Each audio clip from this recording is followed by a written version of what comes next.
Okay, welcome back to the Are You Strong show.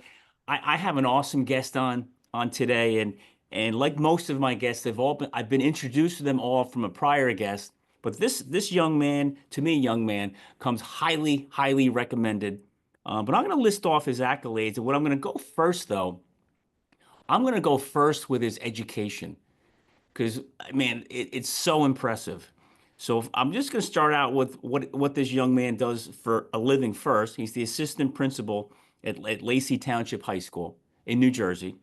But his academic, list here is just incredible. First, he's got a master's degree in arts and educational leadership from Montclair State University. He's got a master's degree in arts and math from East Stroudsburg University, where he played baseball. He's currently studying for his master's degree in actuarial science at St. John's. He's got his bachelor's degree in business administration from Bucknell University, where he played baseball. Um, he's currently pursuing his doctorate in educational leadership at Drexel University, on top of studying for another master's degree. Played baseball for a year with the Seattle Mariners, which is cool in their organization. He's married for 5 years, has two young kids. One's 4, one's 2. How he manages all this, I have no idea, but we're going to hear about it today. Welcome to the show, Mark Angelo. Jeff, thanks for having me on. Uh, really appreciate being here and appreciate what you're doing for young student athletes. It's great stuff. I've looked at some of the guests you've had on, and as we were saying before the recording started, I just feel humbled to be here to share things that I've learned and picked up along the way. So very happy to be here. Really Well, appreciate it. I'm really glad to have you. But before I start hitting you with a gazillion questions, why don't you just tell the audience a little bit about yourself? I know I just ripped off that academic accolades, like how you do all that. I have no idea, but it is Mhm. so impressive. Yeah, I appreciate that. So my name is Mark Angelo. I grew up in Quakertown, Pennsylvania. I'm the middle child of two loving parents who pushed me to do a lot of that education. It was a big piece of our household growing up, but I figured in the intro maybe I fill in some of the gaps. Obviously I have my resume side of things, but then personally, like I said, I'm a middle son of two hardworking parents, and I have an older sister, younger brother. Proud uncle to their little ones, and a very proud dad to my two here at home, and proud husband as well to my wife Ashley, who I joke to people and say I'm an assistant principal by day, and I'm an assistant principal by night too. It's I'm really lucky to have her. So life is full and busy in a really good way too. So it's been great. Awesome. Well, as I mentioned in the intro, almost everybody who's on my show, Mark, has been introduced to me by somebody or has been told to talk to Yeah. somebody. And one of my former guests, you know, I call him coach? Do I call Craig Sicardo, um, who he reached out to me and said, I have this young man who I think should be on your show. I'm like, yeah, who is he? And he starts to tell me a little bit about you, and he's like, he's just a great man. That's literally what he said. He was an athlete, super smart guy, but this guy is a great man, and coming from him, Yeah. about him and your relationship with him, man, that is like top of the crop recommendation. It truly is. I appreciate you sharing that with me. For a moment there, I'm a little speechless. You always approach things in life with trying to be the best you can be, and you're taught at a young age to kind of block out the praise and to not be too hard on yourself with criticism. But to hear that, I would reciprocate that right back to him. I mean, he's been an invaluable person in my life, professionally and then eventually personally. Just um, modeling the way to live life. I think it's Yeah. that plain and simple. Is he's been more of a role model to me, and he probably knows. And it has a little bit to do with sports, but I think it has more to do with things like being a professional and things like being a father and now a grandfather too. I know his life is full on that front. So yeah, what a guy. I mean, Yeah. Lacey's very lucky to have him, and he's helped a lot of lives, and especially the lives of some young men and myself included. So Yeah. that's awesome to Well, hear. Yeah. well, I think Mark, successful people like yourself, um, nobody gets there alone, No, right? never. Nobody Yeah. gets there alone. So and I have a million questions to ask you here. We're gonna go off on 10 different directions. We're gonna go backwards in time to growing up. We're gonna go forwards in time to baseball and school and coaching and all kinds of stuff. But can you talk to me about what it's like to have a mentor like that, and then also to learn from that, and then to be a mentor to somebody else? Sure. I think, I don't know if it's luck or, maybe I'm just in a place in time where I feel like I've had the privilege of learning from some really great mentors, and Craig obviously being one of them. I would put him right at the top. Professionally, a mentor for me since I came to Lacey. I don't know if it's a way again of either luck or just someone recognizing that, hey, here's a guy who's in a new place, in a new location, and doesn't have a lot of connections. I think if you look at my background, I've gone to places where I don't know anybody, and it's been nice to kind of have those mentors for you that ultimately remind me of my dad, and he's obviously someone I still keep close with.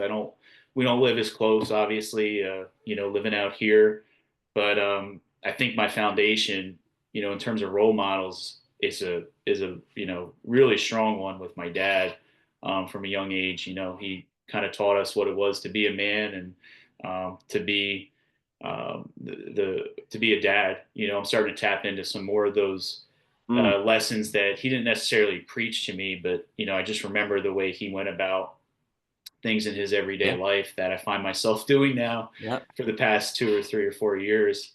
It's You ever been pretty catch cool. yourself? Hey, I'm becoming my father. Yeah, I definitely do. It's funny. Like I take videos of the kids. We put together these end of year videos. I edit Oh, them that's up, cool. and I've had a lot of fun with it. And sometimes I notice like my commentary Yeah. in the videos and just little things I do with the videos that my dad used to do, like zoom in on the kids, get a close up of them. I'm like, man, I'm like channeling my inner dad here, and just the little things like when I see my son holding the door open for people, Mm. and saying after you, it's like little stuff like that. And he's doing Um, that at 4 years old. he is like it's pretty cool, Holy and smokes. I credit my dad to that, because he taught me that. I passed that on, and it sounds simple, but I feel like if my wife and I are getting that through to our kids, then we're doing all right. Whether or not whatever they do with academics and athletics, and Yeah. I think socially is definitely the most important thing. And again, back to your question, I've had some great mentors. I've just been lucky, I think. I had some great coaches growing up, and they all seem to have the same type of personality. Um, if you, I mean, you spoke with Mr. Sicardo, with Craig, they're very similar to him, where they're mild mannered, they're kind of cerebral, Yeah. almost, and but don't let that get confused with intensity. They know when to be intense and they know when to Yeah. coach. I played for guys who, my high school coach, he had been coaching for 25 years by the time I played for him. My college coach, the field was named after him by the time I played for him at Bucknell. I think those things matter, and especially as a Yeah. young administrator and leader like myself. I'm sure some people would say, well, what do you mean you don't buy into the young coach? I am a young coach, like I should buy into that, but I mean, there's nothing that can replace wisdom and Yeah. experience, and Mm. I benefited from that coming through. Well, you said before, I'm going to disagree with you on something. Okay. Yeah, and you said you're lucky. There's no way you're lucky. I coined a phrase a long time ago. I mean, maybe I didn't invent it. Maybe I took it from somebody, heard it. I don't know. Yeah, But I say hard work finds good luck. right? And yes, we're all lucky to meet people like Craig. But if you weren't such a quality young man, if you weren't taught and didn't listen to your parents growing up, other people wouldn't be attracted to you the way they are now. So you put in the time, the energy, and the effort to become who you are, which took a lot of work, Mm-hmm. right? Mm-hmm. Which is what attracts the other people who want to mentor you. Right, right. So it's really so that does create a little luck because the part like Craig got to see you and okay, that's cool. That's the guy I like to work with. But if you didn't work so hard becoming who you are, and you can see by your accolades of education, holy crap, you know, you attract that, Mm-hmm. you Mm-hmm. know, and that's where, I used to say years ago when I was playing sports, like I just got lucky, just got lucky. And somebody who was very close to me at the time said, don't ever say you get lucky. You work too damn hard to get where you're at. It's not Mm-hmm. luck, it's hard work. Mm-hmm. Mm-hmm. So a little luck comes along with it, but without It does. your hard work, you'd never be lucky, Yeah, I see that. I you definitely know? see it. You know? So Yeah. so let's go backwards. Let's go Sure. backwards in time. Let's go back to your little kid days, right? When did you realize, well, first of all, how many sports did you play growing up? Oh, we played all of them. I mean, it was, but I'd say as we got older, it was strictly just baseball and basketball. Okay. But growing up, I think my parents did a nice job of exposing us to everything. And the premise, Jeff, was more not, play baseball here or play soccer, or it was get outside, Yeah. right? It was just get outside, make sure you're Yeah. getting fresh air. And it was really Yeah. that simple. And I'm going to refrain from using the word luck, but I'll say we were privileged that we grew up in a good time to be a child, and that's no disrespect to the generation that my kids are going to be raised in, but there's a lot of distractions now. There's a lot Oh, of yeah. challenges, obviously. There's a lot of benefit with those things. Like obviously, what we're doing is we couldn't do it 20 years ago, but for us growing up, it was simple, and I think that really helped pave the way for all of us to be involved in sports and activities, and like I said, it was just get outside, go in the Yeah. backyard. That's Yeah. how a lot of it started. Go breathe the air, Yes, right? exactly. So when did you realize that baseball was going to be your ticket to college to play? That's a great question. I mean, I guess the technical answer to that is not till my sophomore year in college, because I went to Bucknell as a with kind of no strings attached. They were like, we like what you've done in high school, and I never really was sure whether or not I was recruited. And then I remember a news article coming out this the summer of I just graduated high school, and it said Bucknell baseball announces incoming class of I think there were like 13 or 15 kids. So I click on the article and my name wasn't in there. So I was like, all right, I guess I'm walking on. Um, and I actually ended up getting cut my freshman year. That Really? explains why I played a year at East Stroudsburg, because I played 3 years of eligibility at Bucknell, and then I had that year waiting in the wings. And um, but so I guess technically in terms of a college athlete, I never really knew, until I made the team. But it was something I wanted to do from a young age, and I would I would say my dream was just broader than playing college ball, right? When you're a little guy, you want to play on the big field, and you think Yeah. everything is the major leagues. I remember, my dad taking me to college baseball games, even high school games, and at such a young age, you just associate that with the Phillies. That's who Oh, we yeah. grew up on. So I would say from a really young age, I wanted to play on the big field. I wanted to play in the major leagues. And then obviously as you get older and you start to see, um, the again, what you see is the cool side of playing sports and playing at a high level. You see the guys hitting home runs and striking people out and signing autographs after the game, and you're like, yeah, I want that. Yeah. And then you get in the middle of it, and yeah, there's some of that, but there's a lot more to the story. But Oh, yeah. You don't you know, realize how hard it is actually it's to get there, you know? it's a lot harder to get there and to stay there, right? That Yeah. was always the phrase that was thrown around the clubhouse, especially in the minor leagues, is it's hard to get there. It's harder to stay, Yeah. but no, I knew from a young age it was something I wanted to do. I was blessed with some talent there too. I think, I knew out of the other sports, there was something about this one, that just it came a little bit easier to me. And I think it was a passion for my dad and my brother. It was really truly a family thing. Right. And he was always ready to work with us. And well, some of my earliest memories playing baseball was ironically one of the things as I got older that I became the worst at. I was always in there to hit. I was a hitter, and anytime a pop up was hit to me, I'd say, please God, let me just catch this thing. Well, as a young kid, that's what I loved the most. I would ask my dad. We'd call them mile high pop ups. I'd say, Dad, can we go out in the backyard? Can you throw me mile high pops? We get out there and he'd back leg them and just throw them in like. Yeah. And that's how I fell in love with the game. Were some of those backyard little competitions, and then Yeah. we took off from there. It's great. Now, was your dad a baseball player too? He wasn't. No, my dad. Um, he yeah, he's had a unique background with sports. I think if you asked him, his sport of choice would have been basketball growing up. But he's a pretty inspirational guy. I mean, he dropped out of high school. It's a story I think about almost every day, and very athletic. My uncle actually played minor league baseball in in the Cincinnati Reds organization. Okay. And then my dad, high school wasn't for him. He dropped out. He ended up going back and getting his GED, and then joined the army and got things back on track. But I think where my dad's love of baseball came in was certainly from his older brother, from my uncle. My uncle Jimmy was a great athlete at South Philadelphia High.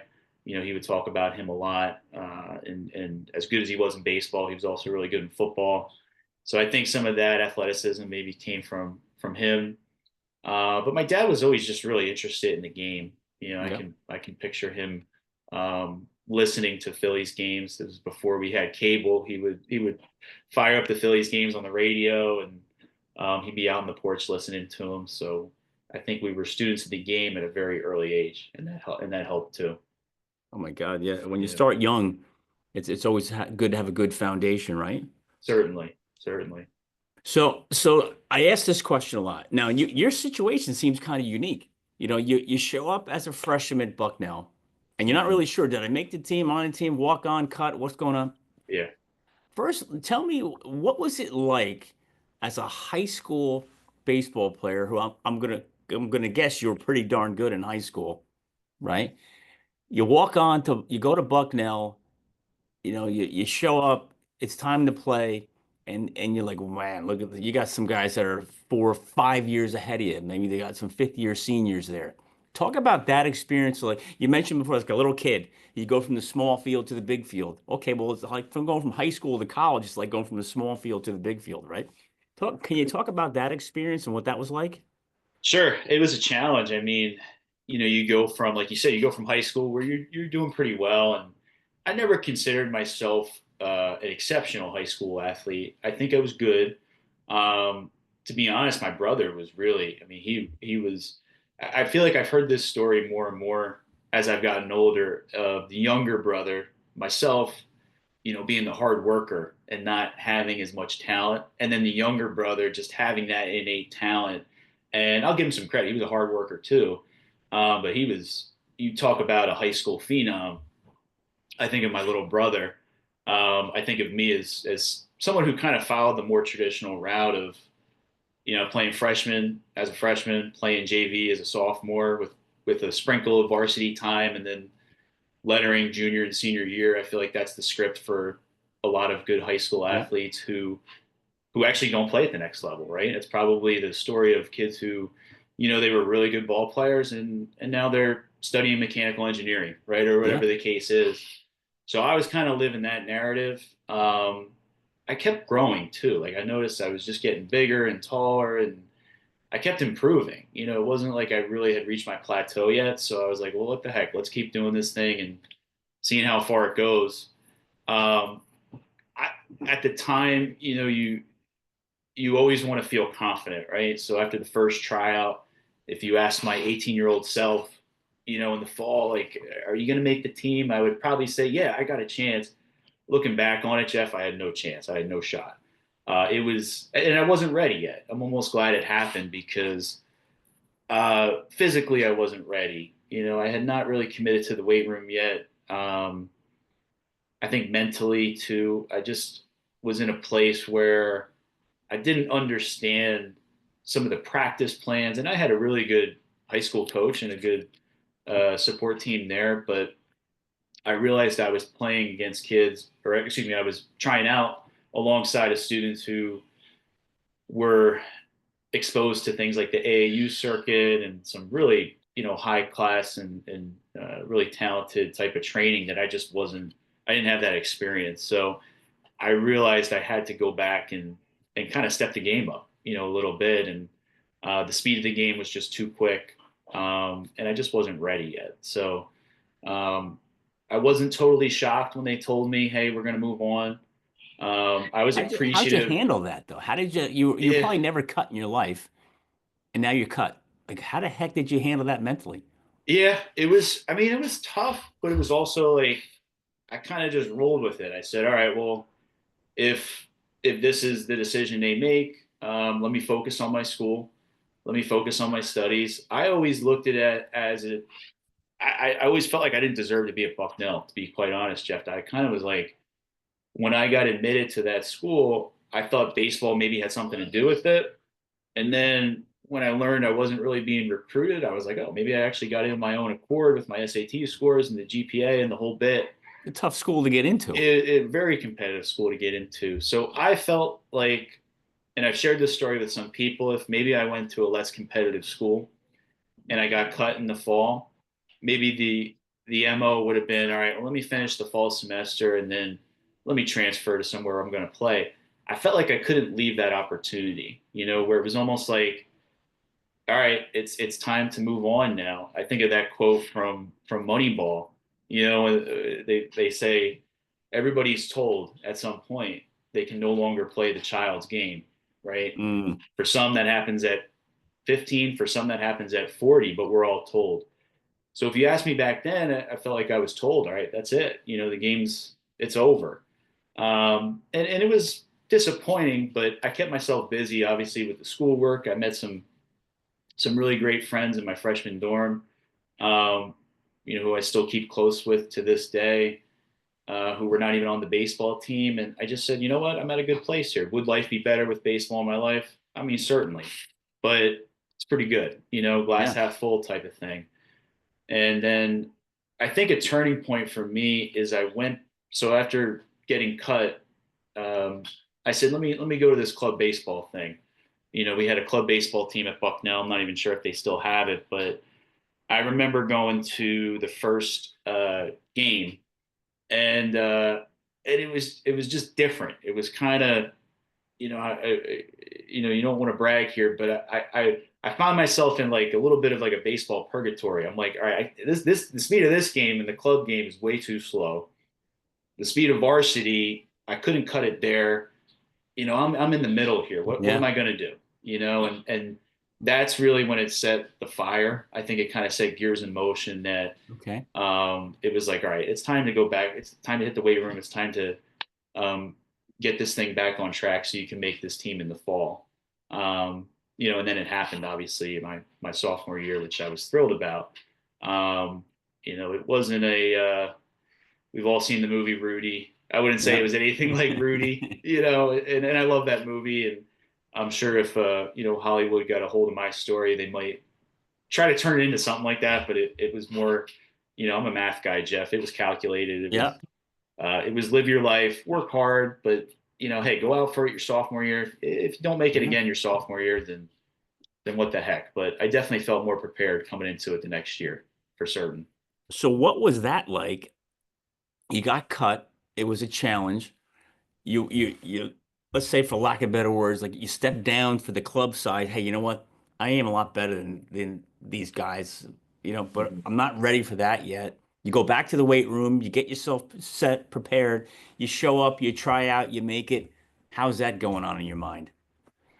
Oh, it was great. I mean, it's a dream come true, and you never take anything for granted. I remember, um, I would assume like most programs, right? There's rounds of cuts, so maybe you let go of, maybe there's 55 guys who come out for the team, and coach might let go one or two within the first week, and then three or four the following week. And the longer you stay, the better chances you have of Yeah. making the team, or at least, so it got to, we were off the field, right? So we started the end of August. As soon as you get back to campus, and we're talking 6 to 8 weeks of tryouts, and I'm still with the team. I'm still with the team.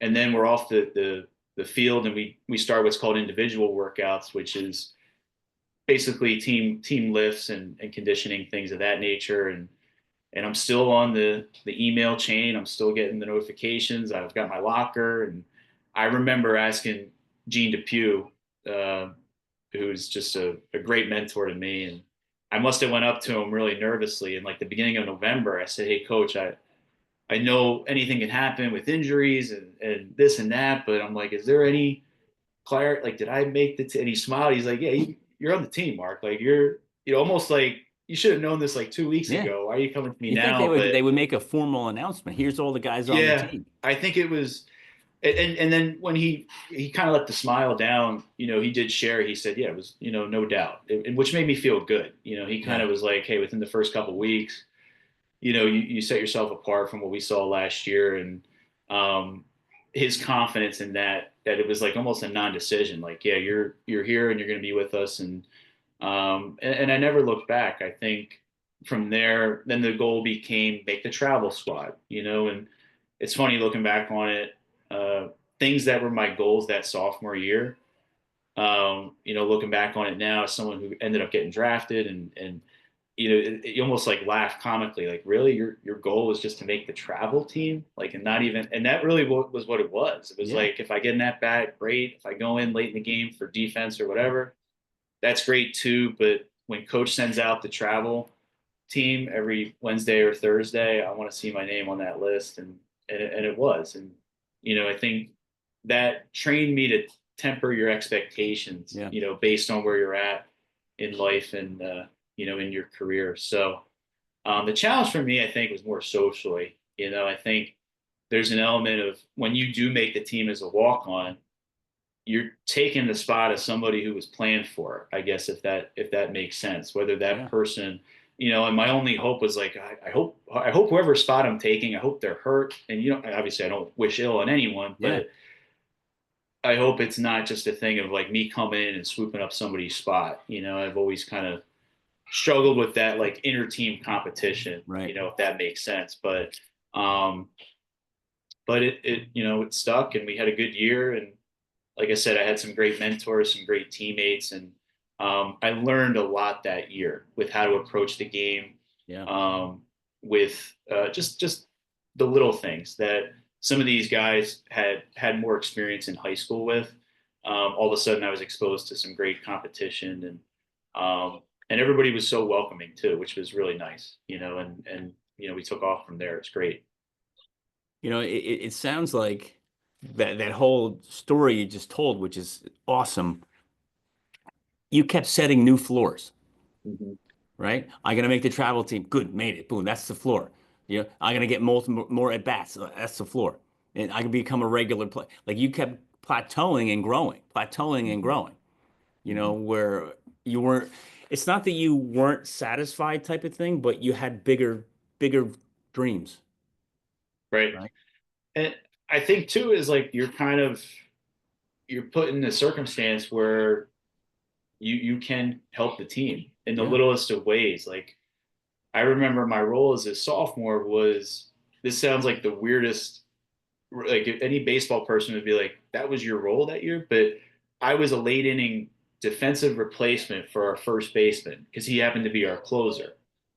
And I loved that opportunity because and speaking as someone who I didn't really like being in the field, but what's the common thing when your closer comes in the game? It's a close game, right? yeah, So sometimes he would come in and it'd be a tie ball game, and he would go to extra innings, and all of a sudden you're in this game just because your first baseman has to go pitch. and you're up in the bottom of the 10th with runner on second base, and it's a 6-6 ball game. I mean, that was little things like that. Just put myself in high pressure Yeah. situations early in my career. Um, was pretty cool, and I fumbled most of them, but I think the lessons you took from it was, all right. Not only can I play at this level, I can hang with them and do pretty good sometimes when there's pressure on the line. It really helped me a lot. Pressure's a privilege, right? You hear that a million times, Pressure's a privilege. Yes, it is. you Yes, know? sir. And so you played at two different schools. Yeah. So the question I ask everybody, and maybe you don't have one for each, but what's your most memorable moment at Bucknell and East Stroudsburg? Oh man, it's. I mean, and you probably get this answer a lot. There's just Yeah, way too many to list. I mean, going back to Bucknell, I think obviously winning the Patriot League my senior year, it was a storybook ending. they gave you nice rings for that. They did, yeah, Good. yeah. We have a nice ring. We beat Florida State in the regionals too, which was something pretty Wow, special. that's big. That was a team that was their lineup was decorated with uh, guys who went on to play in professional baseball and a major league. Buster Posey, if that name rings a bell, Yeah. Oh yeah. he was their number three hitter and their catcher, and I think his batting average was like 430 that year. And we went down there. The equivalent for listeners who the baseball tournament, at least at the Division One levels, it's set up very similar to the basketball tournament. There's 64 teams who get in. So at the time, Florida State was ranked, I think they were seventh in the country. So like in our regional bracket, that would have put them at a number one or a number two seed. So it would be the equivalent of like a 15 taken down a Yeah. two or a 14 taken down a three. That was just an awesome game where we just played out of our shoes. And I mean, anybody will tell you that, you look in the camera when people ask you, do you think you can win? Like, yeah, we can beat them. But if we're being completely honest, Jeff, we were all like, let's try to hang with these guys. Let's not Yeah. get embarrassed. And the second inning rolls around, the third inning rolls around, we get out to a lead, and confidence is a funny thing. It's very contagious and powerful, and you start to look around, and the crowd starts to quiet down. There's like 5,500, 6,000 people there who, in the first inning, they're screaming down your throat, and then all of a sudden they quickly quiet when you realize, hey, one time through the order, these guys, they're beating us. What's going on here? That was an awesome experience. It was just awesome to go up against a great school like that and Yeah. come down there and beat them. At East Stroudsburg, same type of deal. We had some really good memories of knocking off some big teams. It's hard for me to pinpoint, like, aside from the Florida State game, it's hard for me to pinpoint individual team memories. I think the go to for me is the hangouts, the bus trips, Yeah. just being with the guys, Yep. whether you're in the dining hall or you're traveling, Yeah. the people that you meet. It goes back to, like, the places you go, right? Dr. Yeah. Seuss, said it best: the people that you meet, the places you go. It afforded me the opportunity to become brothers, really, with Yeah. people from all over the country, people I would have never met, Yeah. if I wasn't playing baseball, people from California, from Florida, from Chicago, up and down the East Coast, you name it. And then same thing with seeing the country too. I was a small town kid who we went down the Jersey Shore, once every Yeah. summer, and that was vacation, and that was the best. Playing ball, you're going to Florida, you're going to Oh yeah. California, you're all over the Staying in place. hotels, having a good time. It's, I mean, there's nothing better. There Yeah. really is.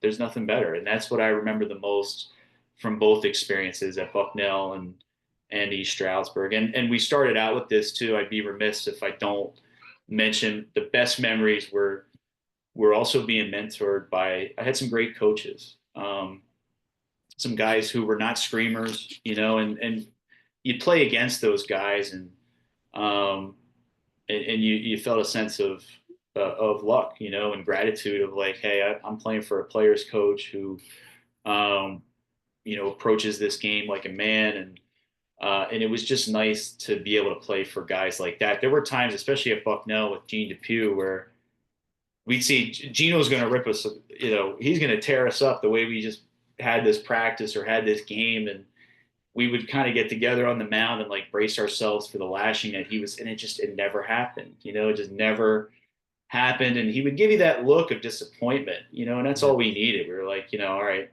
That's worse. it's worse, 100%, Oh you yeah. know, and, you know, you talk about things like respect and, um, dignity. I mean, I played for some really good guys who knew how to embody that. It was Yeah. really special. Yeah.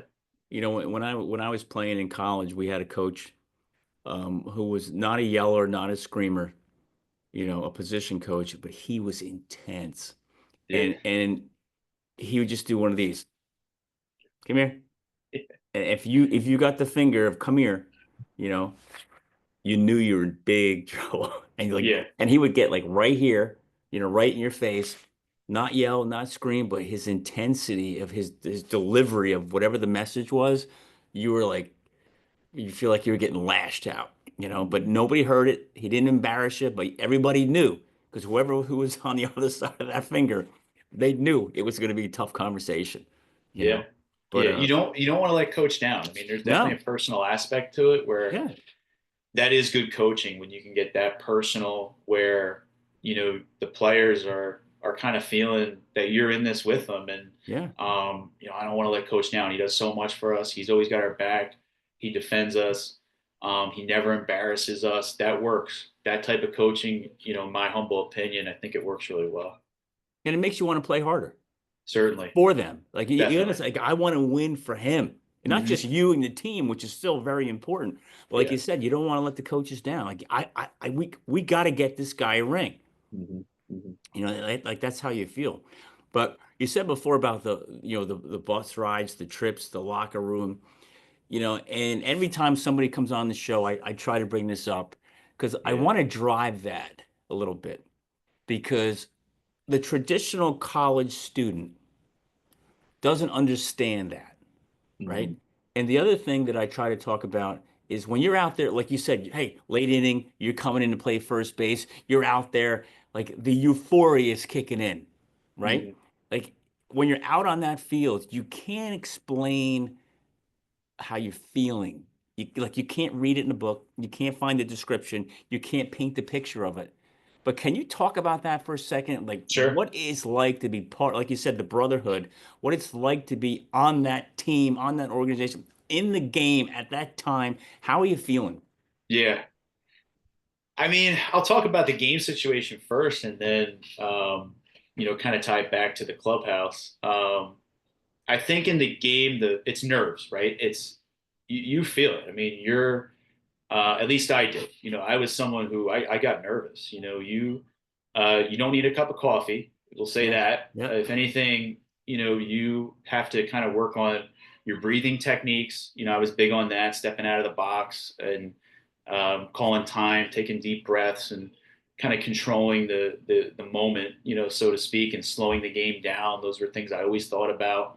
Um, I used to at the plate, just a little. I picked this tidbit up from Evan Longoria. I watched a documentary on him, and he said when he was feeling nervous, he would step out of the box and he would locate the left field foul pole and look at it and just focus on this random left field foul pole. And he said, well, why do I choose that? Because I know no matter where I'm playing, whether I'm home, I'm away, I'm in a major league stadium, I'm at a little league field, there's always a foul pole. And I was like, man, you know, that's so simple, but it's so accurate. Like for Yeah. football, maybe it's look at the field goal post, right? Yeah. And I found myself starting to do some of those things and buying into the mental side of the game. I think as you mature and you get older, you start to buy into that more. And that helped me in high pressure situations to step out, breathing techniques, to put things into perspective, right? And, you know, at the end of the day, it is a game. Yeah. And I mean, we're all, like I said, we're all told at some point that we're no longer playing the children's game. And that's what it is. It's a children's game, and you have to remind yourself of that hey, win or lose, as long as you're having fun and you know you've put in the preparation, um, you're representing the school or the team or the organization in a really good light, win or lose. And I'm sure some people will say, it's just something losers say.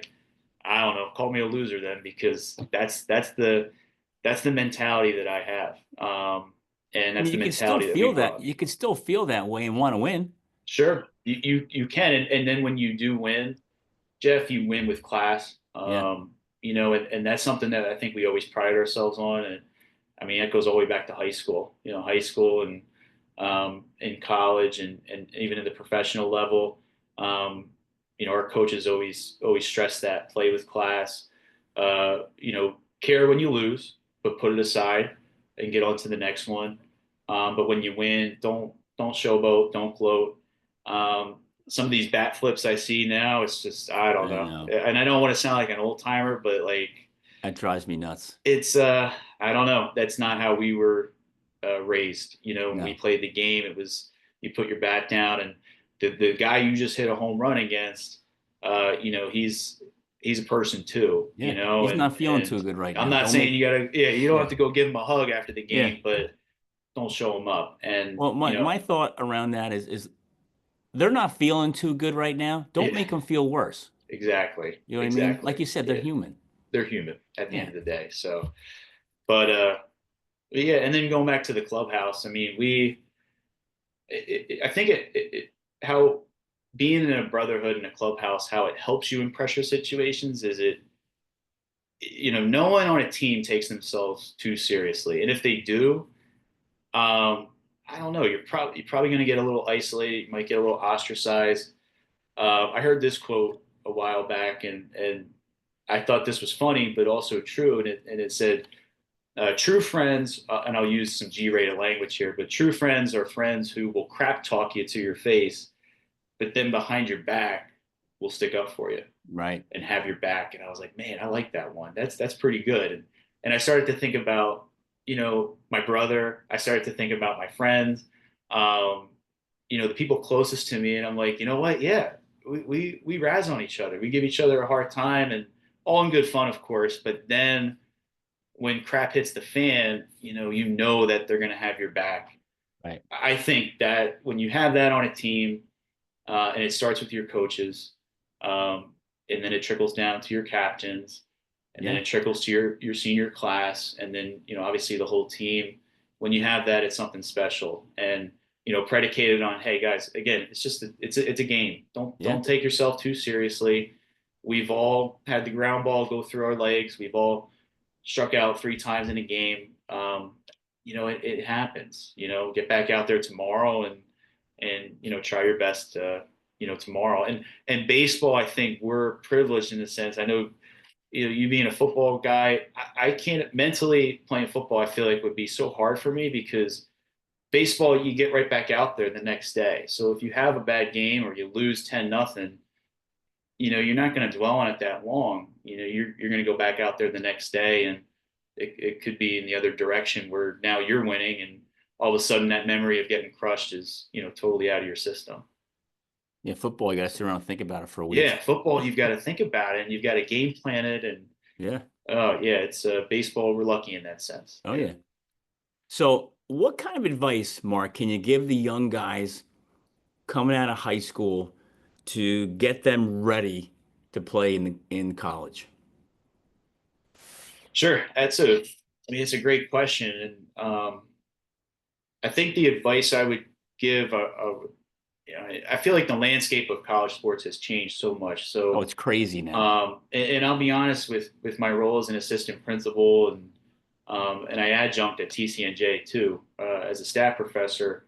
So I share some of these things with them, but I've kind of been out of the loop, honestly, with some of the recruiting things and obviously the things I know about the landscape of college sports is more as someone who just turns on Sports Center and follows the games.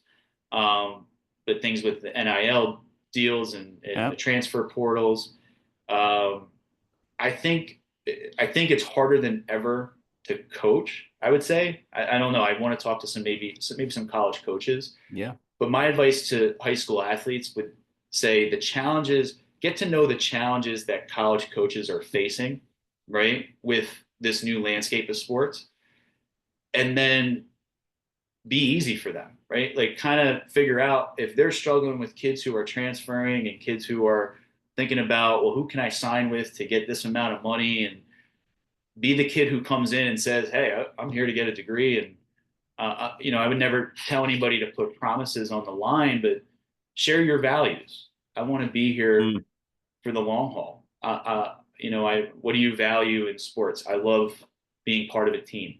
It's a kid coming out of high school can't look me in the face and say, I love being part of a team, and then solely focus on what they're doing on Instagram, Right. and you know what I mean. You Yeah. can't have both of those things, and that's no disrespect to, if that's the route you want to go and you have earning potential, go do it, cash in on it, but also don't don't be a subscriber to the team first Right. mentality. So I would tell student athletes who are truly, and desperate's the wrong word to use, but someone who really wants to play at the next level with no strings attached, be that guy or girl coming in who um, can portray pretty quickly to the coaching staff and the current team that I'm not into myself, right? I'm into the process. I'm Mm. into what you guys are trying to accomplish. Just like you're interviewing for any company, do a little bit of homework, right? Obviously, know who they're competing against, and maybe know if they've lost to a certain team 3 years in a row. Be able to talk about that. Be a student of the game. All those things I feel like are very important, because it shows interest, right? It shows Yeah. commitment, and the talent is everywhere. But I think, again, if I could just speculate as to some of the challenges that college coaches are having, it's retaining, right? It's building that culture, which is why we get into coaching in the first place. I can't imagine how difficult it is to build that culture that I feel like was probably easier back when I was playing. So, to the student athlete in high school, promote yourself as that person who's a glue guy, as they say, right? I think that goes a long way. You hit it on the head with coaches today. Is some of them are walking away from the game just because the way it's turned around. Like the athletes now are like, what are you going to pay me? What are you going to give me? What are you going to do for me? And they haven't even stepped on the campus yet. Mm-hmm. Mm-hmm.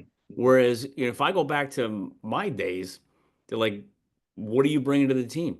What are you going to do for us? How are you going to add value? Can you participate? And as an athlete coming out of high school, it's like, I'll do anything you want me to do. Right, Just, right, just, I don't care where you want me to play. I'll play. Just get me on that field. I don't care if I got to kick field goals, snap field goals. I got to return punts, kickoffs. I don't care what I got to do. Get me out right. there. Now these kids Yeah, say like, I'm not doing that. I'm not playing there. Forget that. yeah, And now how much you going to pay me? Oh right. my God. Yeah, it's changed a lot. It Oh really my God. has. It's Yeah. nuts. It's nuts. So how about Mark, how about setbacks? And anything, I obviously your freshman year was very a big one, being Mm-hmm. cut from the team. But once you made the team, now you became a regular part of both programs. What kind, any significant setbacks, injuries that kind of like, oh man, I got some major stuff to deal with here. Yeah. Luckily, I got injured in high school. Actually, I had a pretty bad knee injury my junior year of high school, but I was fortunate in college to stay healthy. Um, never had a really severe injury coming up and going through. There were things here or there. Um, I felt like my shoulder was sore more days than it wasn't. Um, and looking back on it, I probably could have spent more time in the training room, but I always tried to walk past that room quickly. I kind of bought into like, if I start spending more time in there, then it's like, it's contagious. Like Yeah. I would, I'm sure if You you don't, you don't asked, you don't want to be that guy. Oh, he's in there again. Oh, he's always in there. right, and you start to almost kind of put it in your mind that like, you're hurt, but maybe you're not, that banged up. But I was lucky in that regard, and in terms of challenges, um, it's funny. It's hard for me not to look at like the broader scope of things and say I was pretty privileged. I mean, for my challenge to be getting cut, which I think was deserved, I think I'm pretty blessed in that regard. From there, it was pretty. I think it was pretty smooth sailing, individually and team wise. I mean, you couldn't write a better script. I went from being a freshman who was cut to making the team my sophomore year, and then starting my junior year, and then being elected captain my senior year and winning a championship. I mean, you can't write it better than that, Jeff. And it was Well, at yeah, you Bucknell. It can. was, Yeah, you can. You know how you do it? You write a book, yeah, you yeah. Well, know? that too, right? Yeah, you write a book, and um, I'm sure I might have some things to offer, Yeah. but I'm, I think a unique story from college is I mentioned my brother, Yeah. earlier, and he's 2 years below me and was a really talented athlete. And I think for me, a challenge was always that sibling competition, and when I look back on my career, I think in terms of mentally, that that provided, if I'm being completely honest, some stress, some A kick in the butt. some esteem issues. Yeah, Yeah. definitely. Like, man, what am I doing here? Like, he's 2 years younger than me, and he's better than me. What's going on? I'm looking up for answers, and um, but also I wouldn't change it any other way because I think it developed a grittiness to me, a don't take things for granted type of Yeah. deal, and ultimately a love, a stronger love for my brother. I mean, it was pretty cool when he ended up going to Lehigh. And then obviously I was Okay. at Bucknell, so we played against each other, and Well, how was that? it was. I mean, it was. I don't. I'm speechless to kind Yeah. of put into words what it was like because the first thing I want to say is, how was it playing against your brother? You're gonna say, oh, it was awesome. But if I'm being honest, I don't know what it was. It was weird. It's probably the best word. Is It was a little odd. Uh, it was, looking back on it. It's something I think we're both prideful about. Yeah. Certainly. I think the Angelo brothers kind of stole the spotlight for that weekend. My Who teammates are won? are chirp. He did. Yeah, he won. Okay. Yeah, he won. He pitched a great game, and So you had a hit against them. I did. I did. I definitely want to keep that part of the story in there. But he ultimately won the game. He was a great pitcher. I Right. mean, and it was fun watching him progress through. Yeah. I share this story with anyone who will listen. Right after I got released from the Mariners, actually of all times, I actually got released on April Fool's Day of 2010. Uh, and I share You, that you didn't date. know if it was true or not. I couldn't get anybody to pick me up from the airport, Jeff. I kept calling. They're like, "Come on!" I'm like, "I'm serious. I got released. I'm going to be in Philly in 6 hours. Please, somebody come get me." Oh God! But I was in a dark spot at that time. I mean, for right reasons. I'm like, "Oh God, I just got released. What am I going to do? Am I going to keep playing the game? Do I go back to school?" I think it was safe to say that I hated the game of baseball during that time. But it was my brother's senior year. He was just finishing up, and I had a choice to make. I could sit around and mosey around and sit in my room and woe is me, or I could go out, be a good big brother, and I didn't want to face the questions. You go to these games and you run Yeah. into, Mark, what are you doing home? I thought you were. I was like, oh, I don't want to do any of that, but I said, you know what? What's more important here is going to his games and Yeah. supporting him, and he threw a no hitter Wow. his senior year against Lafayette, Lehigh Lafayette. It's a big rivalry, The and Leopards.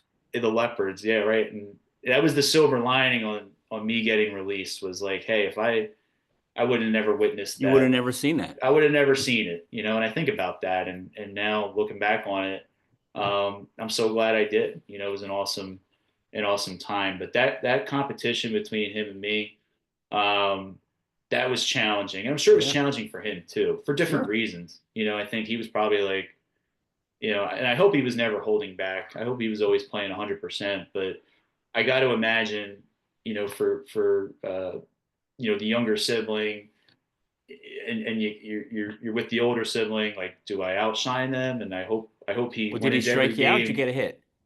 I got a hit. I got a hit. Did he But groove it?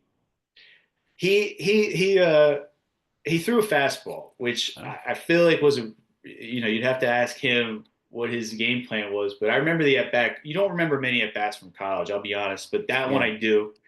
Um, he worked me full count. If he threw a breaking ball, he would have struck me out.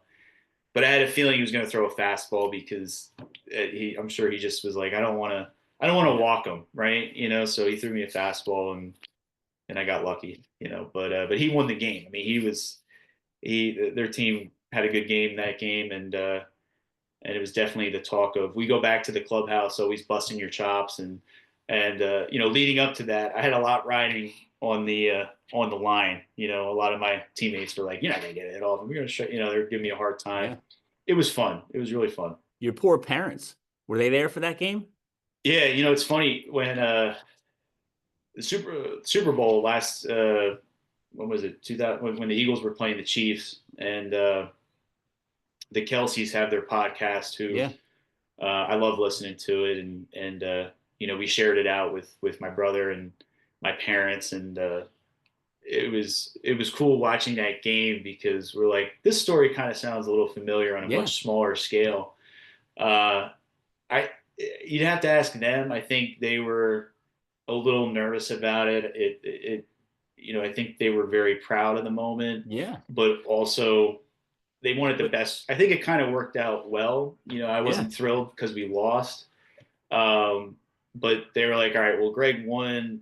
You got a hit." It was kind of like Well, it was a gentleman's crazy, compromise. but the crazy thing about it, Mark, is okay. I could see if your brother was a third baseman, you were playing first. Okay, he's Yeah, the pitcher, and he's the you're hitting. pitcher. Like so, when you're up at bat, what are your parents thinking? Does he wants your brother to strike you out, but he wants you to get Yeah, a hit? yeah. Yeah, It's like I don't even think they were cheering. They were just kind of like yeah, sitting there, and they had the shirts made up that were like half and half. yeah, Which I was like, you guys didn't have to do this. I'm like, whatever, just wear Lehigh stuff. And they're like, no, no, like they had it.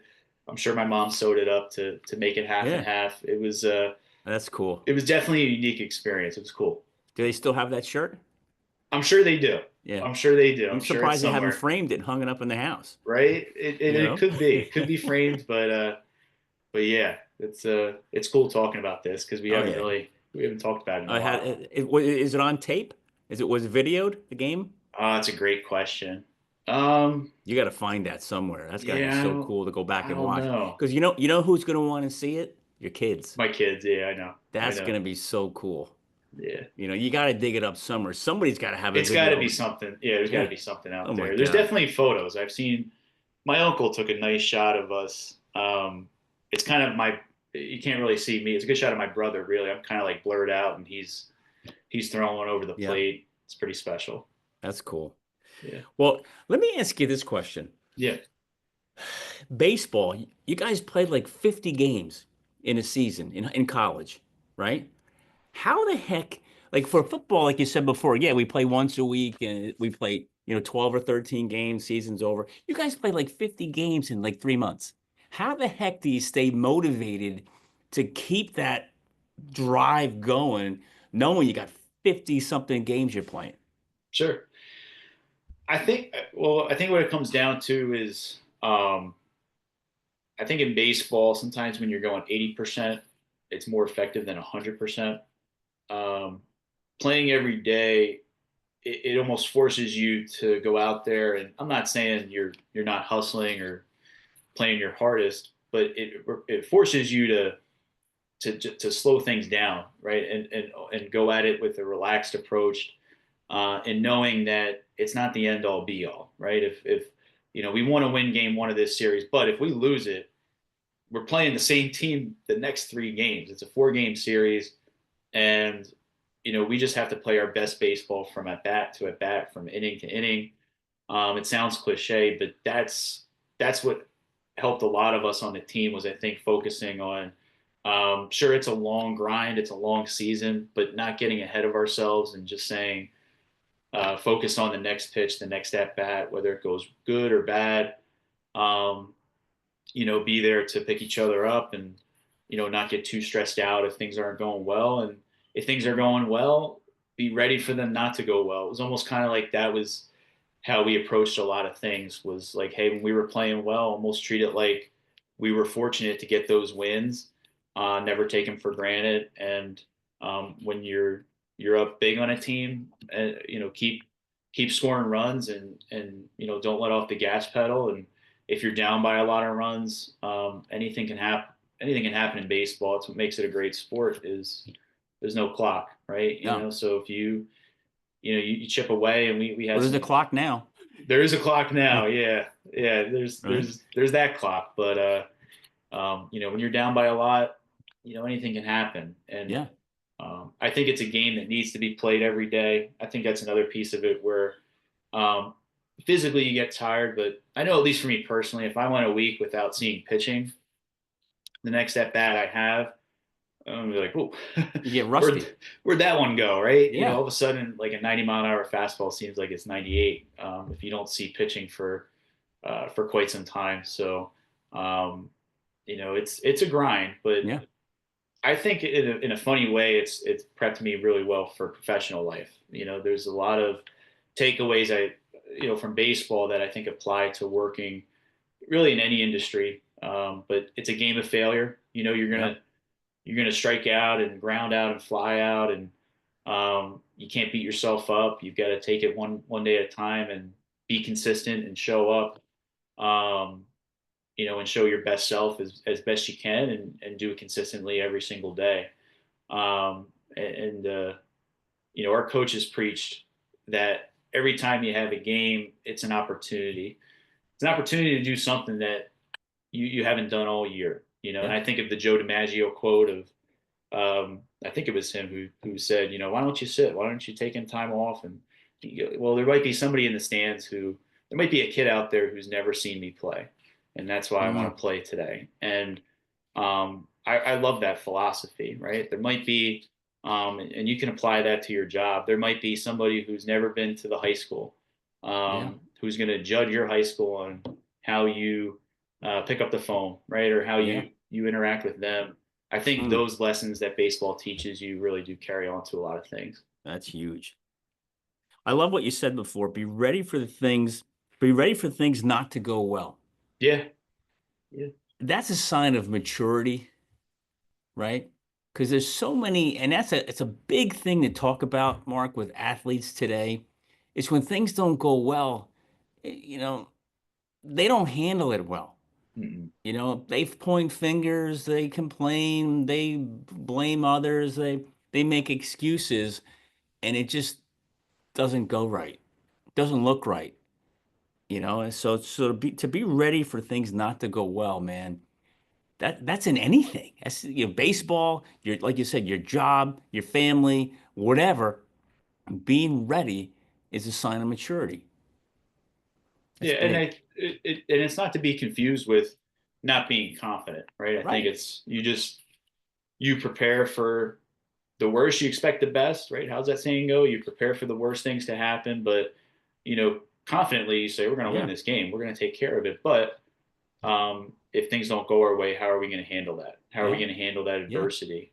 I think for young players, when I was coaching, you know, I would give any advice I would give to younger athletes is to try to get into coaching as quickly as you can. My daughter goes to this dance academy. It's funny. I totally Are you different. coaching that? Well, I'm not coaching that. Not yet, at least. I don't think they'd learn too much from me in that regard. But No.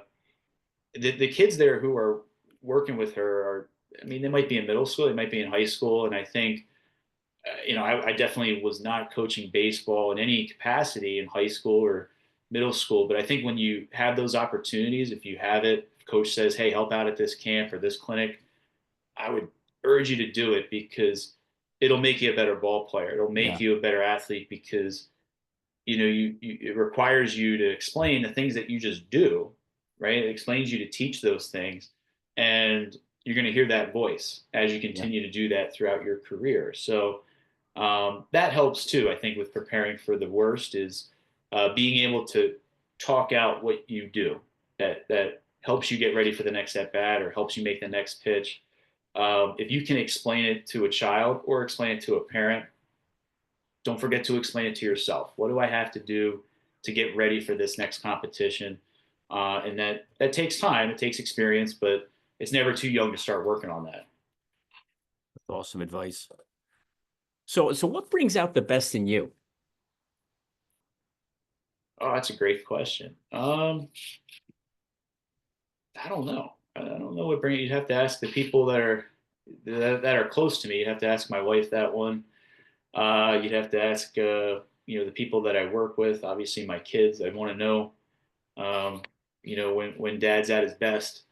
Um, but I think for me, when I'm feeling my best is uh, when I'm curious, right? When I'm looking to grow, Hmm. whether it's There's all your degrees. yeah, there you go, right? It's like never staying still. I think you got to treat life as an open book. It sounds cliche, but don't become too attached to one chapter. Go on to the next one. That's something that I learned after getting released. Is you may never reach the pinnacle of as you close the chapter on this one, your next chapter you might not get to the summit like you did in that one, but that doesn't mean it's not a worthwhile experience. I think it's taught me to really buy into the process of improvement, and that's when I feel like I'm at my best. When I feel like I'm being challenged, when I feel like I'm improving, um, and I feel like there's a personal aspect too of making a difference, right? You always want to feel like what you're doing is making a difference, Yeah. and there's a fine line between that philosophy and buying into the team mentality, right? Of like, hey, you're just a cog in the wheel.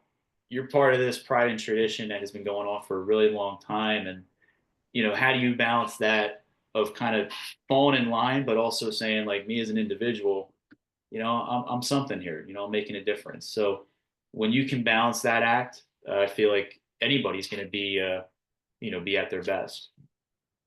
Well, you just said three things that are huge. As I'm looking down here, I'm writing things down, right? Like all these things that you're saying, and always be curious, never stand still, and buy into the process of improvement. Mhm. That's almost like a tagline you can hang on the school wall, you know, Yeah, and you put your name under it by Mark Angelo. Like there that. you go. That's your thing, and Yeah, I that don't know that about that is yeah. so cool. So how is playing college baseball as well as professional baseball? How did that prepare you for life after the game? That's a great question. I mean, everything, everything. It's hard to think of things I can't credit to being a student athlete to how it's prepared me for life after it. Um, I would, maybe relate what we do as student athletes to, um, I would say anybody who's involved in an activity or an act of service before they reach their professional career that requires them to put others before themselves and buy into this team mentality. I feel like that experience alone, whether you play sports or you're part of maybe the ROTC in college or you're part of a sorority or fraternity, those experiences I feel like really transfer to the professional world well, because number one, you have to work with people, right? You have to collaborate. You have to learn that you have to buy into this goal of winning as a team, and that's something I think anybody can take with them to any job. And obviously, I've been in education, um, and I know that world inside and out. But I feel like any other industry would benefit from someone who, is able to speak on some of the experiences they had struggling with competition and working with others. That's only going to make you a better candidate. And then I think beyond that, I know when I look at resumes for teachers, if I'm looking, um, and I see someone who's been a student athlete, what it tells me is I have someone on my hands who knows how to manage their time. Um, I'm not the biggest believer in multitasking. I call it compartmentalizing. I think if you're, not to say people who multitask, I give them a lot of credit, but I think what makes an effective person is someone who can compartmentalize. They're not multitasking. They know when this task is over, I got to go on to this one, and I'm going to Yeah. separate myself from that previous task physically, emotionally, mentally. That's very important, and I think a student athlete has experienced that at a very at a very high and competitive level. Yeah, it's almost like closing the door behind you and then Right. going to the next one. It's, if you're sitting in class and you're thinking about, man, I went 0 for 4 last night. How am I going to get this thing straight for the series at Army this weekend? That's not good. And I've been in that situation. I say that because I've been in that situation before where nothing gets accomplished. Maybe I think about my approach at the plate a little bit. That might help me over the weekend, but the hour and a half that Dr. So and so was talking about calculus 2, you didn't learn anything from that. So you just wasted your education. And then vice versa, right? If I'm on the field and I'm thinking about, man, I've got 3 finals coming up next week. And that's hard to do. You've got to block that out and focus on the next pitch.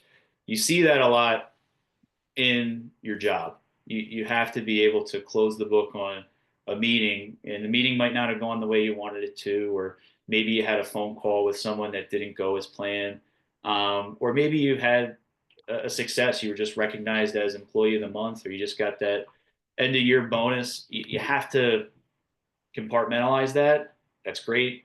That's horrible. Whatever the case is, and then you move on to the next thing. I think student athletes experience that early and often, and it makes them, to me, it makes them an attractive candidate who has a lot of potential to contribute. So I would urge any college student athlete, and I say this to my classes that I teach: if you're playing sports, it's great if you're a starter.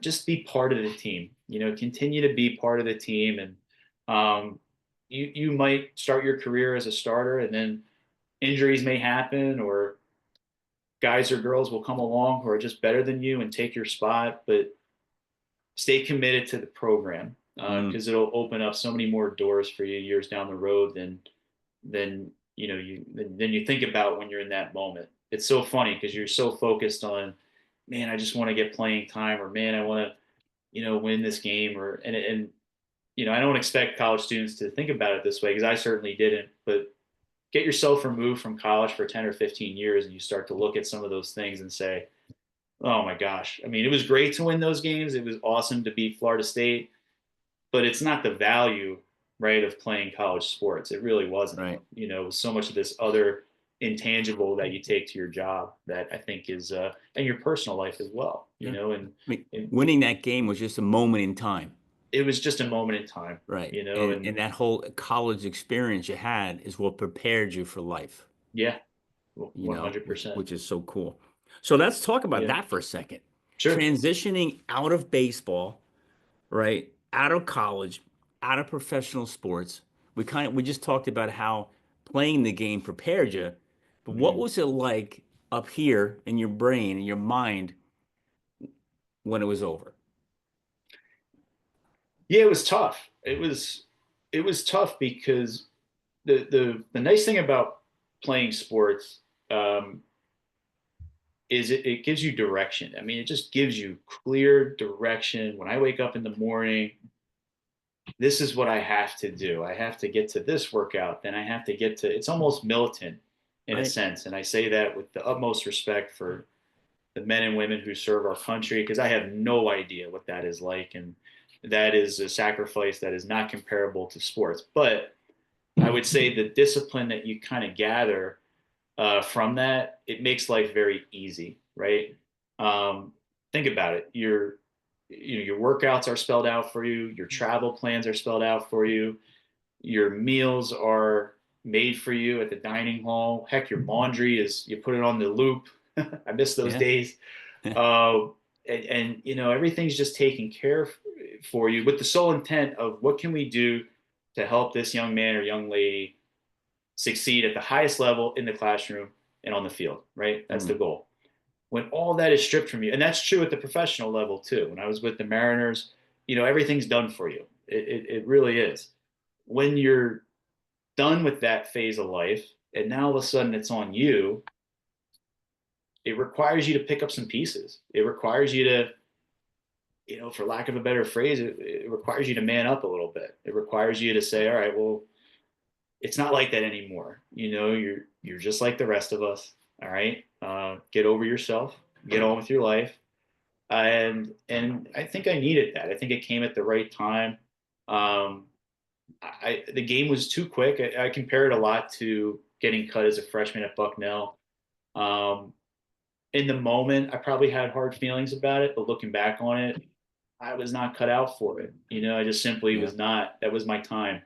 It was time to move on to the next phase of life, and it's not to say that, hey, you know what, you weren't talented. No, you were talented, but that was your place on the mountain.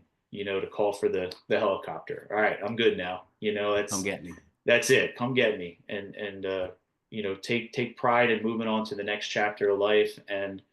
Um, and I think I've really bought into that and kind of gone all in, right? So Yeah. after I was done playing with the Mariners, I said I'm going to go full board into coaching and teaching, and I was fortunate to get a job at Hunterdon Central. Being a kid from Pennsylvania, the only thing I knew about New Jersey was Johnson's popcorn and Mac and Manco's down in Ocean City, New Jersey. I didn't know too much else, but when I did a little research on Hunterdon Central, and I found out that they have this 6 field AstroTurf facility. It was called Diamond Nation. I was like, man, I'm in. I'm in. Yeah. Nice And facility, right? it was just incredible working both at Diamond Nation, but obviously at Hunterdon Central. What I grew to learn was what an incredible high school. I mean, just working there as a teacher, I learned so much. Um, you think you know everything. You have that element of you when you walk in and say, I know. You almost kind of think of, you have the Rolodex of the great teachers you had in high Yeah. school, and I'm going to be just like him. I'm going to do things just like him. Yeah. And it's great to have that game plan walking in, but I learned talking with my colleagues and working within my department. You learn how to teach, you learn how to connect with kids, and you see things in a different light. I think the biggest challenge for me in the professional sense was um, starting to connect and collaborate with people who are totally different than you, right? So Mm. when you play sports in high school, when you play sports in college, I mentioned you're given the opportunity to work and play with people from all over the country, which is really cool. But at the end of the day, you are very like-minded, right? You're Yeah. A lot all of play synergy, a lot of commonality. a lot of commonality, right? Yeah. And I remember it felt like getting hit with a ton of bricks when you Oh, yeah. walk into a department meeting, the math department meeting, or a faculty meeting at Hunterdon Central, and you're just like, wow, like there are, what's the quote from Bronx Tale? Nobody cares. Nobody Yeah. cares, right? Like, oh, you played minor league. Nobody cares. Like, Yeah. sit down, take a seat, learn like the rest of us. And that was humbling and also valuable because Mm. you learn what motivates people. You just assume that everybody wants to wake up and eat healthy and then go work out and then watch the game at night. Um, some people live that life, but others they don't want to do that. And Okay, I want yeah, to ask you something about what you just said about the Bronx Tale. Nobody cares, right? yeah, And this is where, Mark, I think a lot of athletes. It sounds like you didn't have any issues with it, but many do. yeah. Is when it's all over and you really figure out that nobody really does care. They don't. But Yeah. when you were playing, it seemed like everybody cared, Hmm. right? Hmm. So how do you handle that? Because when you're the star athlete, oh, you're the man. Everybody wants to be around you. Everyone's talking to you. And when that part of your life is over, it's like over on the shelf and done. Yeah. And people are like, well, your identity gets messed up. And you're like, well, I thought they wanted me for me, but it's really not me. They wanted Sure. me for the athlete, Yeah. and nobody really does care anymore. How do you walk through life trying to figure that piece out as a young kid? Yeah. I think the best advice I could give people who, when their time is called from the game, start to surround yourself with people who don't care, right? Who don't care. My wife, the last thing she loves about me is that I played minor league baseball. And that's one of the many reasons why I love her. I think you have to find people who love you for your virtues, for your work ethic, for all the intangibles that, quite honestly, anybody can have. That's the key, I think, right? Because when you're playing baseball or you're playing football or you're playing field hockey or whatever the sport is that you're playing, and you played at a very high level, um, sometimes praise and love is not always genuine, right? If that makes sense, it's more, and I hate to say it, but it could be a little selfish, right? It's like, hey, I know that guy. He played minor league baseball. Could you sign? Could you do, and you start to get caught, if you get caught up in that, and it's human to get caught up in it, it can really mess you up if you start to buy into the fact that, just because this kid wants my autograph, or just because this kid's asking me to throw a ball to him, you're still just a dude at the end of the Yeah, day, yeah, right? yeah, You're still just a guy who's trying to make it work. And I think what that's done for me is, now when I watch the game, um, it brings a humility and an appreciation for these guys and girls, that maybe the average fan doesn't really have. Like I remember, just this past World Series, and I'm a Phillies fan. I don't like the Yankees at all, but I remember coming to work and people, chirping. I call it chirping about Aaron Judge and how could he drop that ball? And yeah. he's a guy. He's a human at the end of Human. the day, and he doesn't deserve that money. I respectfully disagree. I think he does. Like he's the man, Yeah, and he is a man. He's the man, and he is a man, right? And we make mistakes even on the grandest of stages. yeah, Um, and I think removing myself from the game has reminded me of that. Is yeah, that you're not above anything, yeah, and then once you embrace it, it's not a bad place to be, because, like I said, you start to find people who truly love you for who you are, yeah, and they want to be around you for who you are, whether or not you play baseball, or whether or yeah, not you were, traveling the country, or whatever, all the glamorous things that you hear about. And I'll be honest, they're really not that glamorous in minor league baseball. But, um, you start to find out that people just, they care about you for who you are. And yeah. that's the most important thing. They care about you, the person, The person. That's you it. know. And Yeah. you mentioned the thing with Judge, and my opinion as a non-professional athlete, and I'm the first, how do you miss that ball? I said, I think the same thing, but what starts to happen in the athletic world is when you as a teammate, you see another teammate mess up, you start to think, my God, I can't do that. I got to Mhm. make sure that I don't do that. And you start thinking too much. And all of a sudden, like you said, when you're out there, you're nervous. Like you get yourself, anxiety kicks in. You start thinking, instead of relaxing and playing the game that you know you should, you start worrying about, oh, I can't mess up like him, like Right. Otani. He's Right. striking out just as Right. much as Judge. Otani's like, I can't strike out like him. Just as good, if not better. And they're both striking out left and right because they're both worried about it. Yeah. You know what I Yeah. mean? So our brain just messes us up, Yeah.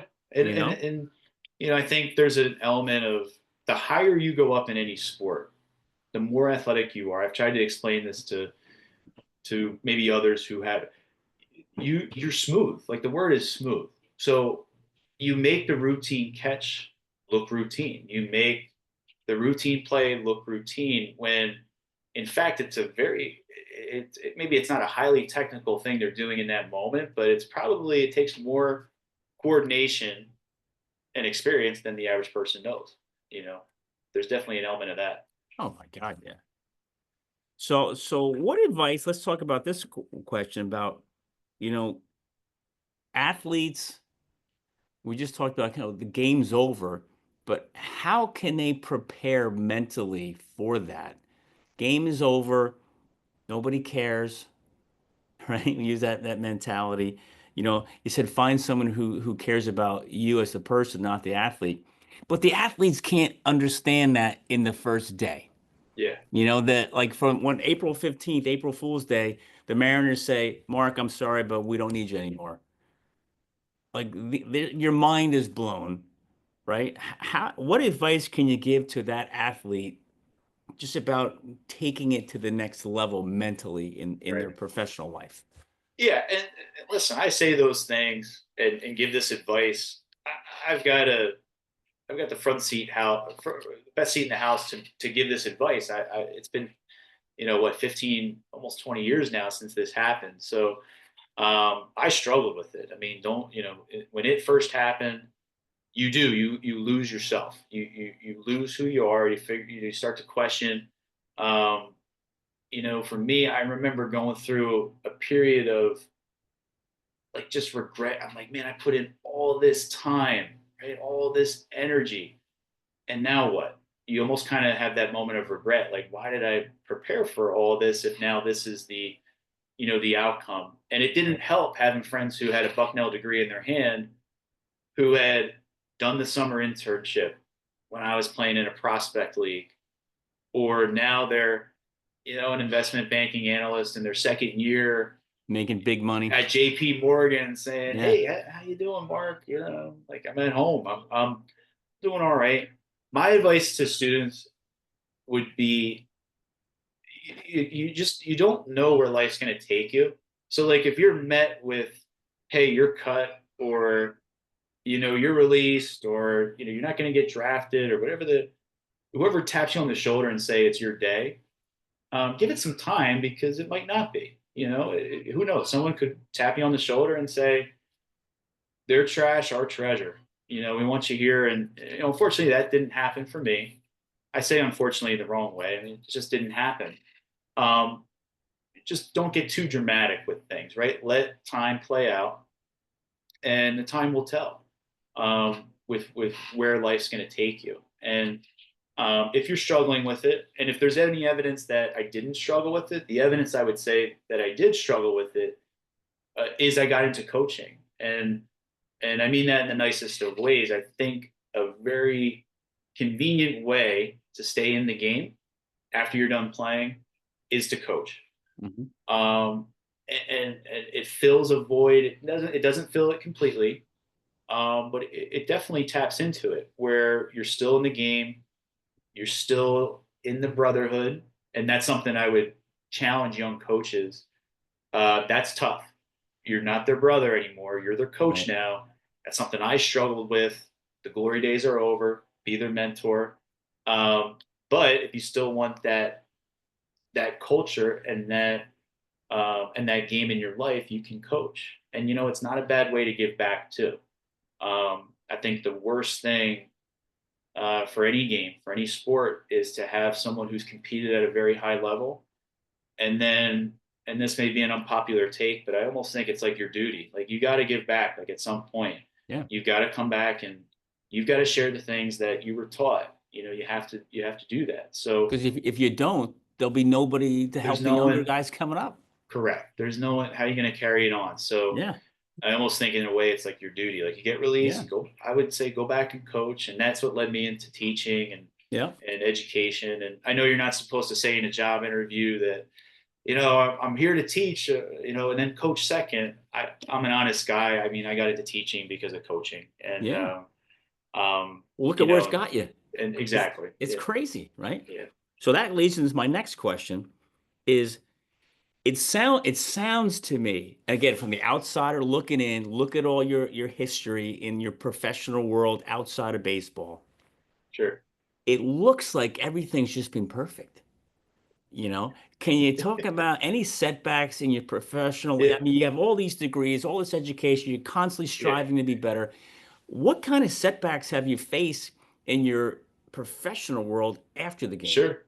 Well, Jeff, I don't know how well the listeners can hear, but things are not perfect. We've got one little one right now uh, who I guess is displeased about nap time. Oh, So we can't uh, hear him, so we're good. so things are definitely not perfect, and I think what is perfect is is our family, right? And I joke my daughter, and I think you have to embrace the imperfections. You kind of Mm, have to embrace it, and know that I don't know. As long as you're making the best decision you can in the moment, it sounds cliche. It sounds like a Hallmark card, but it's true. You can't beat yourself up if things aren't going as planned. If you're doing everything in your power to write your narrative, then again, I don't know what else you can do. And my advice to again student athletes would be to try to take it one day at a time. Break it down to a wake up to sleep mentality. I talk about that a lot. How am I feeling when I wake up? How am I feeling when I go to sleep? And Mm, if I feel excited when I'm waking up in the morning and I feel at night exhausted, and you know what? I did everything I could today. I'm going to try again tomorrow. That's not a bad way to go through it. It's not a bad way to go through life. And I certainly haven't it all figured out, but embrace the imperfections is what I would say. And I would say to make your resume look perfect, and then also understand when you come into in conversation with people throughout life, don't assume they have it all figured out yeah. either. Some advice I give young professionals is just be normal. Like It's hard. It's hard to um, be normal. just be a normal guy or Yeah. girl. It sounds silly, but your first day on the job, it's human. You're gonna look around, you're gonna look left, you're gonna look right, you're gonna see it. Your fellow people who are hired, and you're immediately gonna play the game of, where do I stand on the totem pole? Let time tell. Yeah. Like people end up doing Mm, stupid things or things they were like. You will rise, you will succeed if you stay true to who you are, if you're consistent, if you do the little things right. And going back to I like that phrase and that word perfect. I think what makes someone perfect is how they handle those imperfections, right? So if you can remain calm in the moment, if you can show that level of, things aren't bad, we're not fighting a war here. Um, that to me, portrays someone who gets it, right, and will be successful. that's awesome. I love that wake up to sleep mentality. That is so cool because you can end the day feeling two ways. Totally burnt, like, man, I gave every ounce of energy, effort, whatever, and there's nothing left I could do. Or you could go to bed, end the day saying, hey, you know what? I could have done better. I could have given more. I could have, and which is the better way to go to sleep? I think just being totally burnt out and worn out, and man, Yeah, there's nothing left I could have given, yeah. you know? And I would say that too, and to be honest with yourself, right? So you're gonna have those nights where maybe you go to bed and you're like, yeah, you know what? I could have given it more. And be honest when you do those reflections and say, all right, well, what can we do differently tomorrow? So I'm making the most of it. It Yeah. goes quick, it's the people I talk to at work, when they hear that I have two little ones at home, and maybe their kids are in high school or in college, and they always say this. Everybody says the same thing. It goes You quick. go, hey, I got three, 28, Yeah, 26, and 24. You blink your eyes and they're graduating high and school. it goes. Yeah, It's like, it goes holy quick. smokes. Yeah, But so what's the future look like for you, Mark? I mean, you got all these degrees, all this experience. You're still a super young guy. What does the future look like for you professionally? it's a great question. I think I don't know. I've got different things going. I'm definitely happy with where we're at professionally. Um, right now, the focus is really personally. I think more than ever. Like I mentioned before, when you're playing sports, your direction, your purpose it's so spelled out for you. Your job Hmm. is to do well in school. Your job is to do well in the field. And then when you're done with the game and you get your first job, your job is to work, work, work, work, work, and work your way up. Now I'm at a pretty unique point in my life where, if I'm being completely honest, I'm working hard at work, but it's nowhere near the level that I used to put in, when I first started. Now, my focus is on those kids and my Yeah. wife. And that's where I'm putting the energy. That's where I'm putting the focus. Um, there's a country song that goes something like, I used to be in early and leave late. Now I'm late and leaving early. And Yeah. yeah, hopefully my boss doesn't hear this podcast, but yeah, there's an element of that where, family takes over, Yeah. and, you take care of that. And that's really been my focus. So I'm looking forward to the spring coming up. My son will be 4, it'll be his first year playing t-ball. So T-ball. All right. I'm personally pretty pumped about that. And, I hope he enjoys it, but I also hope, I think I worry about how I'm going to handle the, I guess exposure of my story to letting him, do his thing, whether it's in Yep. baseball, whether it's in music, whether it's, who knows. But that's been fun, coaching them up and, Yeah. and getting them ready for team sports and activities. Like I mentioned, my daughter's doing dance. Yeah. It's just been a blessing. It really has been. That's got to be. It's just I've been there, and as a former athlete, coaching your kids, it's it's just like being back out on the field again. You can't explain it. Yeah. It's just when you're there doing it, you get that same euphoria, and it's just a great time. It's funny you mention that because I think about some of the little things I do as a dad where I hadn't felt that on the field feeling in years, like Yeah. when you get a base hit and you hear the Yeah. crowd cheer, Yeah. like little things like my daughter loves chicken cutlets, right? So I've like, it's funny when I find myself making these things, Yeah. I'm like focusing on how I've never put like all of that preparation I used to Yeah. do in the weight room and things Yep. like that. Now I'm putting it into this The because chicken cutlets. Yeah. the look on her face when she's Yeah. eating them, Jeff, I'm just Yeah. like, it's like I just got a base hit through the right Yeah. side again. It's It's unbelievable. it's the way your eyes connect Yep. and the smile on her face, Mm-hmm. and they know it came from you. Mm-hmm. That's what makes you like, wow, this is incredible. There's something special about Yeah. it. Yeah, You it know, truly and you is. said something before, and I want to make sure, you know, I, I want whoever's listening to, because you said, hey, whoever's listening to this podcast, and you talked about the song, going in late, going home early. I don't think it matters about going in late, going home early. I kind of, even though it's still, you have to punch through the clock and whatever, but it's what you do when you're there, and I don't know you that well yet, but man, I got to know you really well today, which is really cool. And I can guarantee when you show up, you show up. You're Yeah, not just there to punch the clock. You yeah, show up and you leave a mark yeah. when you're I there. appreciate that. Yeah. I mean, it's obvious, Mhm. Yeah, which is so cool. I appreciate that. Yeah. So Mark, we talked about a ton of stuff, man. Yeah, We've been going for geez, almost 2 hours, which is crazy. Time flies, right? it does. This has been Is there fun. Yeah. anything I haven't asked you yet that you think we should touch on before we wrap it up? Uh, yeah, nothing, nothing I can think of. I would just encourage, anybody listening, especially if they're a young ball player, interested in playing at the next level, don't be afraid to reach out to me or really to, anybody, who has played at the level that you want to play at. Find people that, if you look at their shoes and say, I want to be in those, don't be afraid to reach out because, we're available to help.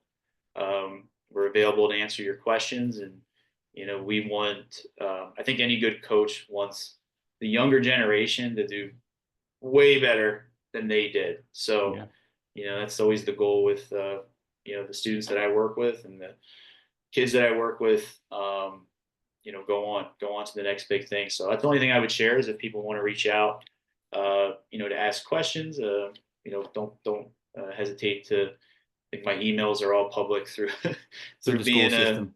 through being at Lacey and being at TCNJ as well. So, other than that, that's pretty much it. I appreciate you taking the time to have me on. Like I mentioned from the onset, your guest list is pretty impressive, really impressive. I was like, all right, Well, you're this right is along cool. with them, man. You're I right along appreciate with it. them, Yeah, and I got to reach out to Craig and thank him for introducing us to put you on the show here tonight because certainly. been a special day, and I am definitely looking forward to the day where I can say, Dr. Mark Angelo.